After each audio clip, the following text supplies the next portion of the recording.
عليه وقد أبلغ حبكم والحب أعظم ما يوجب الطلب هل لي سبيل إلى داربها سكن أحباب فارتفعت ثم اعتلى شرفا يا إمام الرشد مسليا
حبيبي حبيبي بدر حبيبي حبيبي بدر حبيبي نور حبيبي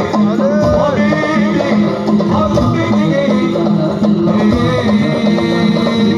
حبيبي طبيبي قلبي يا سيدي يا روحي ويا بلدي ويا روحي ويا قلبي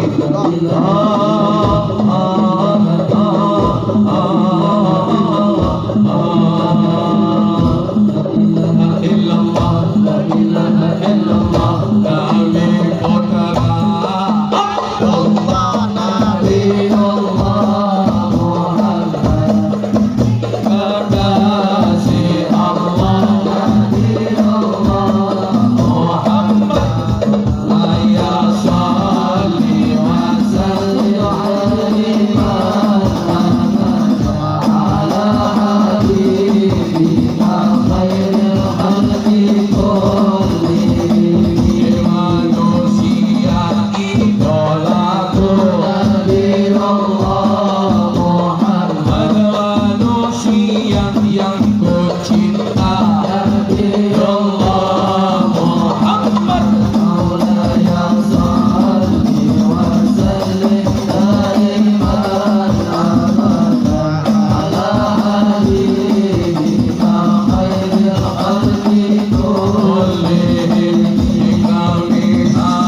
المحمود أرشد أولادي ومن يقبل إرشاد من أهل الدلوادي وأحدهم حد يحرك عزمهم وحسبهم أني لهم لم أزل حادي إلى الحق أدعوهم وأرجو قبولهم مقالي وتعليمي ونصحي وإرشادي نصيحة بود شفيق عليهم إلى الحق تهديهم وربي لنا الهادي ألا فاسمعوها واقبلوها وقابلوا أوامرها منكم بما يحسن العادي عليكم بتقوى الله منها تزودوا بزادي فتقوى الله من أشرف الزاد وفي طلب العلم الشريف توجهوا بجد وتشمير وترك للمعتاد وفي العلم نور للفؤاد وبهجة وميراد للعبد أحسن ميراد به يعرف الإنسان حق إلهه فيهدى به الغاوي ويروى به الصادق وإن شئتم أن تحفظوا ما علمتم فذلك في التقرير درس وترداد وإياكم من صحبة الدين إنني رأيت فساد المرء صحبة أضدادي وفي صحبة الأبدان كل رذلة تؤدي إلى در وبغي وإفساد وفي صحبة الأخيار كل غنيمة وريح وفوز ليس يحصيه تعداد وفي صحبة الأخيار كل غنيمة وريح وفوز ليس يحصيه تعداد فدونكم فيها ارغبوا ولا اطلبوا ففيها لمن ينبغي الهدى خير مرتادي هم العلماء العارفون الذين في مجالسهم للمرء أعظم إسعادي ومما يسر القلب مني لزومكم طريقة آبائي وأهلي وأجدادي من السلف القوم الذين توجهوا إلى الله يكون النبي المصطفى الهادي الله هو الله هو الله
بحبيبي بحبيبي عمل أنا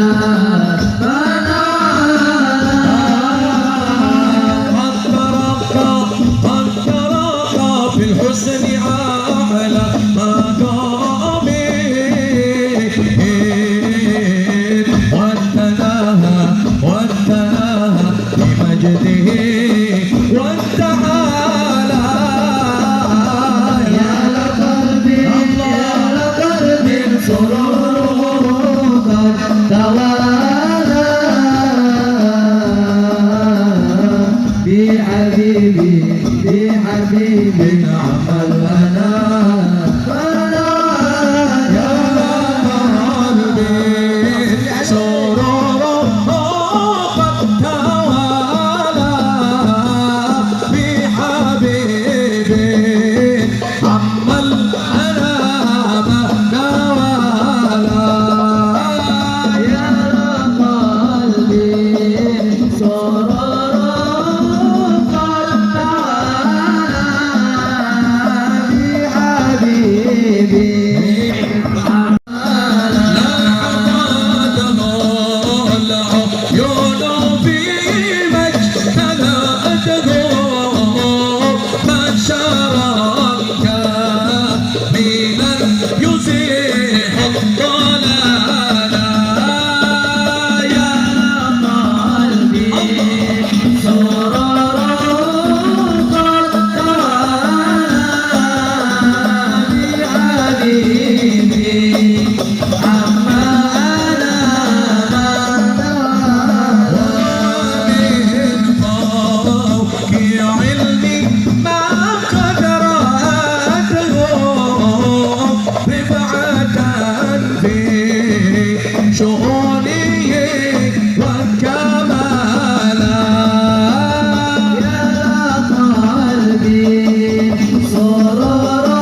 المنى زال العنا وفالهنا طيبة مدت نقول وفيه قد ولد الرسول يا طيبة مدى نقول وفيك قد ولد الرسول وكلنا نرجو الوصول لمحمد نبينا بشرى لنا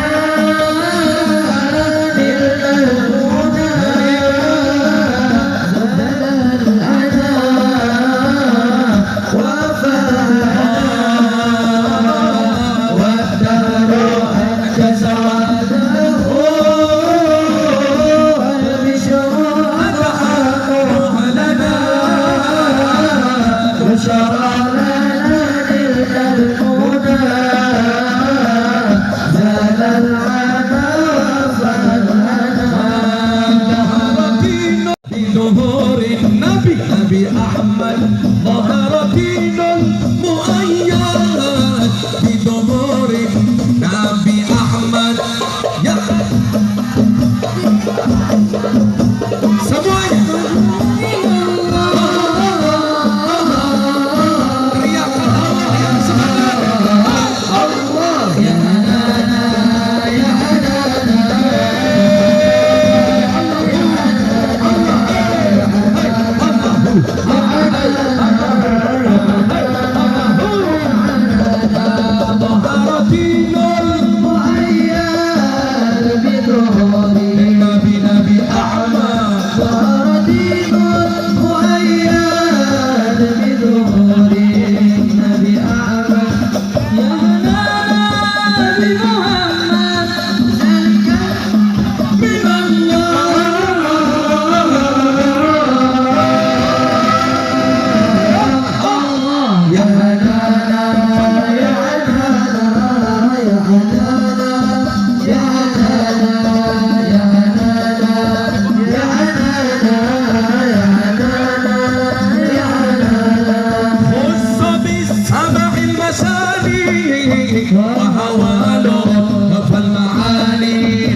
Kurang semangat ibu-ibunya. Horin Nabi Dhaharatinul Biduhurin Nabi Ahmad ya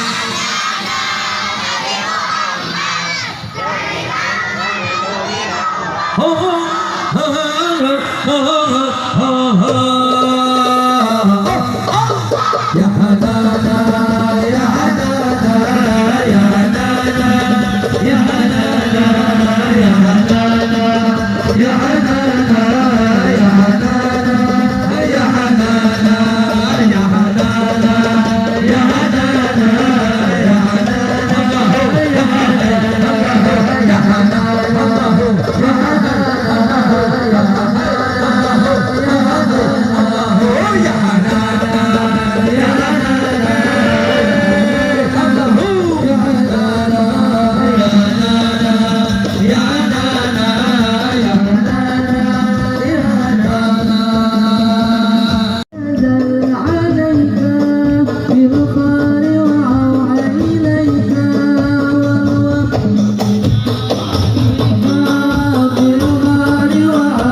المضاف فجاءنا أزكى تسليمي تسليمي تهدى إليك يا طه وصلاة الباري الباري تصلى عليك يا طه جئت بالخير يا نبي ودين اليسر يا نبي جئت بالخير يا نبي ودين اليسر يا نبي غيرت خطاك فزرعك لا إله إلا الله لا إله إلا الله لا إله إلا الله لا إله إلا الله يا لا إله إلا الله لا إله إلا الله لا إله إلا الله لا إله إلا الله لا إله إلا الله لا إله إلا الله لا إله إلا الله ويا غفر الذنب لا إله إلا الله لا إله إلا الله لا إله إلا الله لا إله إلا الله لا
tentang kemuliaan Rasulullah SAW, kemuliaan Nabi Muhammad. Itu Allah Subhanahu wa taala sebutkan dalam Al-Qur'an dengan begitu banyak ayat-ayatnya. Salah satu ayat yang Allah sebutkan di sana, Allah berfirman, "Tilkar rusul faddalna ba'dahum 'ala ba'd, minhum man kallama Allah wa rafa'a ba'dahum darajat." Mereka para rasul kami muliakan sebagian daripada sebagian yang lain. Jadi secara akidah kita tahu semua bahwa manusia yang paling mulia atau makhluk termulia di sisi Allah Subhanahu wa taala adalah para rasul. Para rasul, semuanya para rasul mulia di sisi Allah Subhanahu wa taala.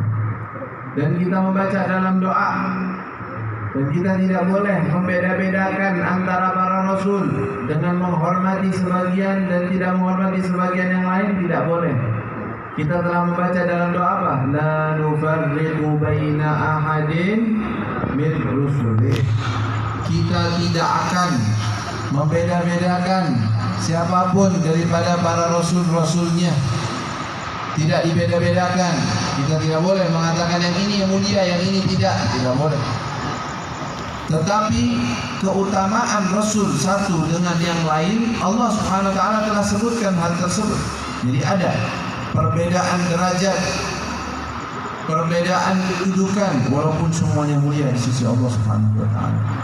Dalam firman ini telah dijelaskan dengan gamblang, tilka rusulu faddalna ba'dahum 'ala ba'd. Mereka para rasul kami muliakan sebagian rasul di atas sebagian yang lain. Minhum man kallama Allah, ada sebagian yang Allah ajak bicara.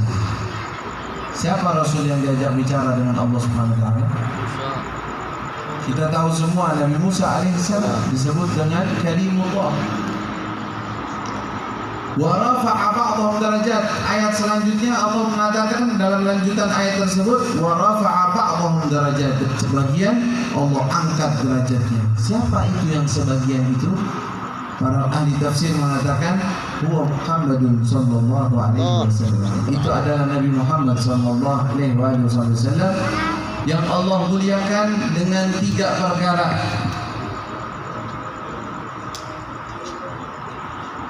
Tiga perkara dengannya Nabi Muhammad menjadi lebih mulia dibandingkan nabi-nabi yang lain. Apa itu? Pertama, bisiyadah ala jami'il khalq. Beliau adalah pemimpin atas semua makhluk-makhluk yang ada. Dari mana kita tahu?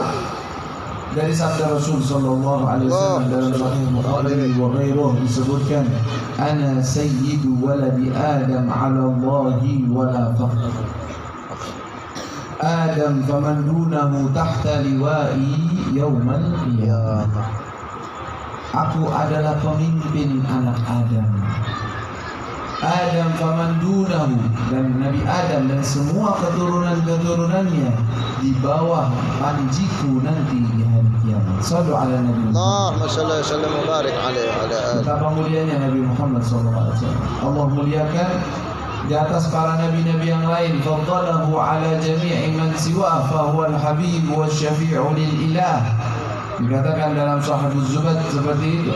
Allah muliakan Nabi Muhammad di atas para nabi-nabi yang lain karena beliau adalah kekasihnya Allah Subhanahu wa taala. Tadi kita sebutkan 3 perkara dengannya Nabi Muhammad lebih mulia dibandingkan yang lain. Pertama, bisiyadatihi ala jami'il khalq.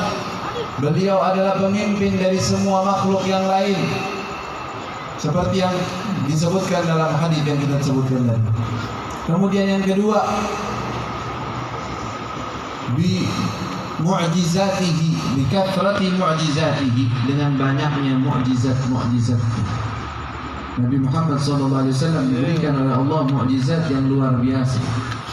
Begitu banyak, dan semua mukjizat para rasul yang terdahulu juga ada pada Nabi Muhammad sallallahu alaihi wasallam. Kalau tadi kita dengar wa kallama Allah Musa taklima, atau minhum man kallama Allah, sebagian ada yang diajak bicara dengan Allah Subhanahu wa taala. Nabi Muhammad sallallahu alaihi wasallam bukan saja berbicara dengan Allah, tetapi apa? Tetapi beliau melihat dan berbicara dengan Allah Subhanahu wa taala, yaitu dengan Lailatul Isra wal Mi'raj. Lailatul Isra wal Mi'raj, Allah Subhanahu wa taala panggil Nabi Muhammad dan diizinkan untuk melihat kepada Allah dan berbicara langsung dengan Allah Subhanahu wa taala. Juga dengan hal-hal yang begitu banyak. Ayat yang lain disebutkan ketika Allah Subhanahu wa taala membahas tentang perjanjian-perjanjian Allah dengan para nabi-nabi. Allah Subhanahu wa taala ketika mengutus seorang nabi mengambil perjanjian-perjanjian dari mereka. Dari sekian perjanjian Allah ceritakan satu perjanjian kepada kita. Apa itu? Ya, ayatnya wa idz akhadallahu mitsaqan nabiyyina lama ataitukum min kitabin wa hikmatin thumma ja'akum rasulun musaddiqun lima ma'akum la tu'minunna bihi wa la tansurunna. Yaitu kurang lebih maknanya, kami telah mengambil perjanjian-perjanjian dari para rasul. Kalau seandainya datang Nabi Muhammad SAW pada zaman mereka, maka mereka berjanji bahwa mereka akan beriman kepada Nabi Muhammad dan menolong Nabi Muhammad SAW. Ini ayat bukan sembarangan. Coba kita perhatikan dari mana sisi kemuliaan Nabi Muhammad di sini. Lihat, kita tahu semua bahwa Nabi Muhammad SAW tidak akan lahir di zamannya para nabi-nabi. Nabi Muhammad akan lahir di zaman Nabi Ibrahim atau tidak? Tidak mungkin. Nabi Musa akan lahir di zaman Nabi Musa? Tidak mungkin. Di zaman Nabi Isa? Tidak mungkin. Tetapi kenapa? Pertanyaannya, kenapa Allah ambil perjanjian dari para rasul? Andaikan Nabi Muhammad lahir di zaman kalian, kalian akan mengikuti Nabi Muhammad SAW. Apa artinya? Artinya beliau Sayyidul Anbiya. Beliau adalah pemimpinnya para nabi. Dan kalau ada beliau, yang lain mundur dulu. Yang lain nanti dulu. Kenapa? Karena beliau Sayyidul Anbiya wa Sayyidul Mursalin. Janji yang mereka ambil kepada Allah Subhanahu wa taala bahwa mereka akan beriman dengan Nabi Muhammad dan mengikuti daripada Nabi kita Nabi Muhammad sallallahu alaihi wasallam. Kita sebagai umatnya Nabi Muhammad beruntung. Kita semuanya beruntung dipilih oleh Allah sebagai umatnya Nabi Muhammad SAW. Kita nggak beli, kita nggak minta, kita nggak pernah rekomendasi, tetapi Allah Subhanahu Wa Taala yang memilih kita sebagai umatnya Nabi Muhammad SAW. Dan umatnya Nabi Muhammad semuanya dijamin masuk surga. Iya, semua dijamin masuk surga. Ini bukan bab doa, ini belum. Ini kabar. Kabar nih, masih ngasih tahu. Semua dijamin masuk surga. Tetapi dengan syarat. Pastinya segala sesuatu ada syaratnya. Gak ada sesuatu yang mutlak begitu saja. Semua daripada umatnya Nabi SAW akan masuk ke dalam surga.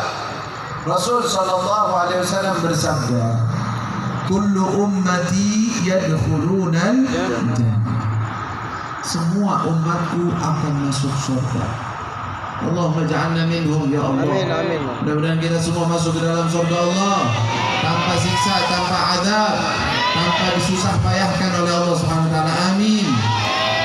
Rasul mengatakan, kullu ummati yadkhulunal jannah. Semua umatku akan masuk surga. Illa man aba, kecuali orang yang tidak mau. Kira-kira di sini ada yang mau bilang berani?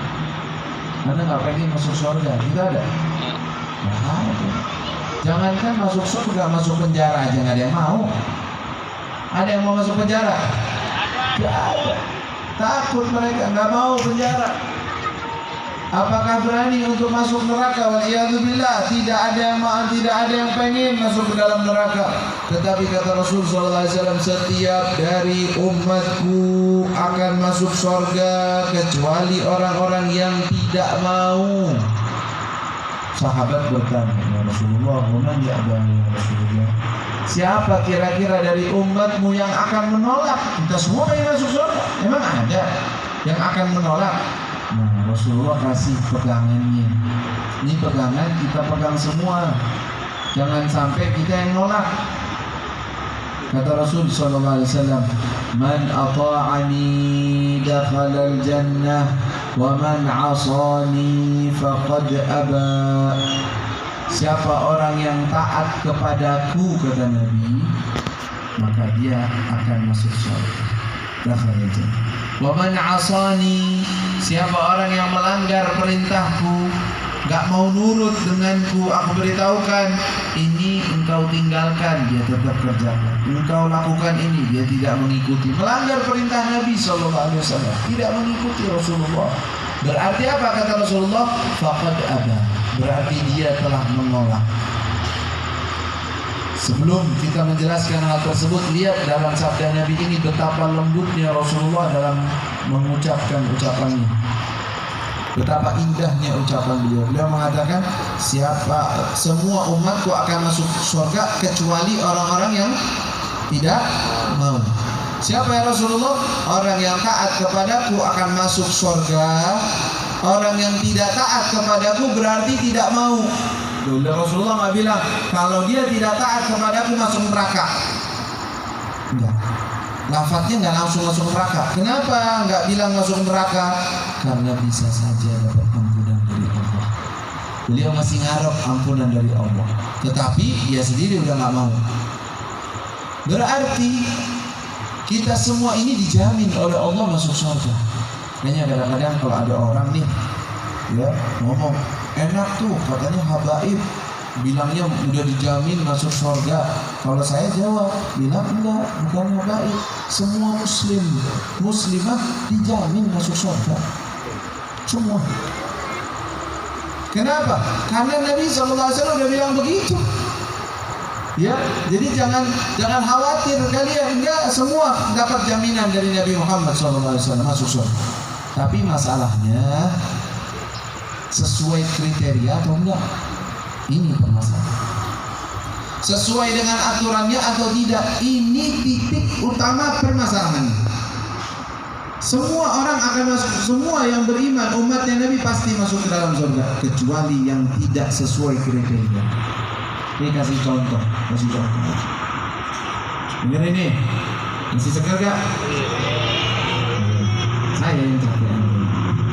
Baik, di dalam kita contohkan saja, ada seseorang ingin masuk perusahaan. Katanya ini perusahaan digaji orang yang kerja di situ, dikasih gajinya 100 juta. Seneng nggak tuh? Mau nggak kerja di situ? 100 juta? Mau? Kira-kira kalau orang sudah dikasih kerjaan yang akan digaji 100 juta ini, kira-kira ada aturannya nggak? Ada. Apa sesuka hati, seenaknya kita? Bisa begitu? Ya. Nah, kita kasih contoh. Ada si fulan masuk ke dalam pekerjaan tersebut. Ana mau ikut, ana daftar. Oh silahkan. Dikasih tahu, ini aturannya, baca ya, pelajari. Kalau perlu ada orang yang ngajarin, ngasih tahu aturannya, masuk jam sekian, pakai bajunya harus baju begini, gak boleh baju yang lain, warna bajunya harus seragam yang seperti ini. Training. Udah dikasih training gak tuh?